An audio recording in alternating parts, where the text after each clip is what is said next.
UP STF ने कर दिया यूपी के एक और गैंगस्टर का खेल खत्म। पहले अतीक अहमद के बेटे असफ का एसटीएफ ने किया था एनकाउंटर, फिर यूपी में अतीक और अशरफ की सरेराह हत्या। अब पश्चिमी यूपी के कुख्यात गैंगस्टर अनिल दोजाना का एनकाउंटर।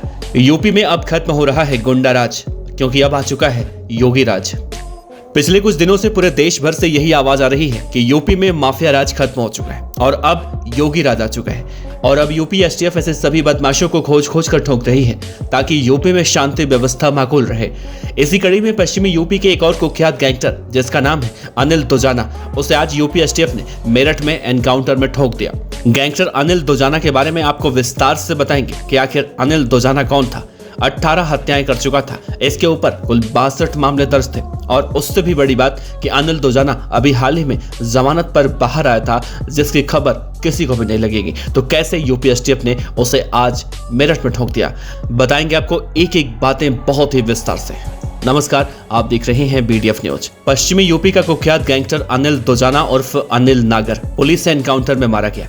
मेरठ में एसटीएफ ने दोजाना को मार गिराया। मेरठ के भोला लाल स्थित गंग नहर के पास स्कॉर्पियो से जा रहे दोजाना के साथ एसटीएफ की मुठभेड़ हुई है। यूपी के ग्रेटर नोएडा के बादलपुर थाना इलाके के दोजाना गांव का रहने वाला था गैंगस्टर अनिल दोजाना। यूपी एसटीएफ को अनिल दोजाना के नेपाल भागने का इनपुट मिला था। इसी बीच मालूम चला कि गाजियाबाद में वो किसी वारदात को भी अंजाम देने वाला है। अनिल दोजाना का मारा जाना यूपी एसटीएफ की बड़ी सफलता कही जा रही है। कहा जा रहा है कि दोजाना साथियों के साथ मिलकर किसी बड़ी वारदात को अंजाम देने के लिए जा रहा था। मुखबिर की सूचना पर यूपी एसटीएफ की मेरठ यूनिट ने घेराबंदी कर ली थी। अनिल दोजाना गौतम बुद्ध नगर, गाजियाबाद, दिल्ली एनसीआर और हरियाणा में आतंक का पर्याय माना जाता था। करीब 10 दिन पहले वो जेल से जमानत पर रिहा भी हुआ था। जेल से रिहा होते ही उसने गौतम बुद्ध नगर में अपने खिलाफ गवाही दे रहे लोगों को धमकियां देनी भी शुरू कर दी थी। अनिल दोजाना गौतम बुद्ध नगर में दादरी इलाके के दोजाना गांव का रहने वाला था और पिछले 3 दशकों से जराइम की दुनिया में सक्रिय था। अनिल दोजाना पर गौतम बुद्ध नगर, गाजियाबाद और दिल्ली एनसीआर के अलग अलग जिलों में करीब 50 से ज्यादा मुकदमे दर्ज हैं, जिनमें हत्या की कोशिश, डकैती, लूटपाट, रंगदारी, जान से मारने की धमकी, बलवा, गुंडा एक्ट, गैंगस्टर अधिनियम और एनएसए के तहत भी मुकदमे चल रहे हैं।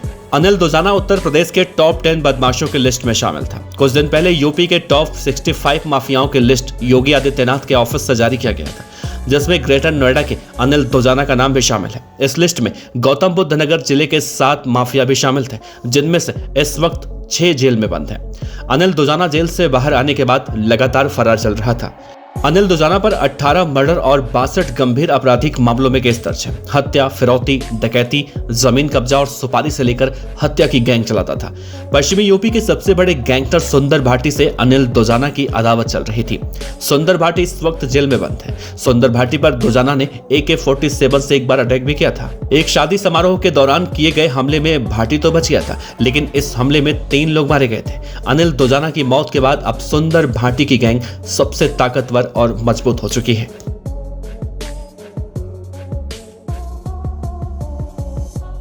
खबर अच्छी लगी हो तो लाइक कीजिए, सब्सक्राइब कीजिए, साथ ही बेल आइकन का बटन दबाइए। बीडीएफ न्यूज की खबरें सबसे पहले देखने के लिए।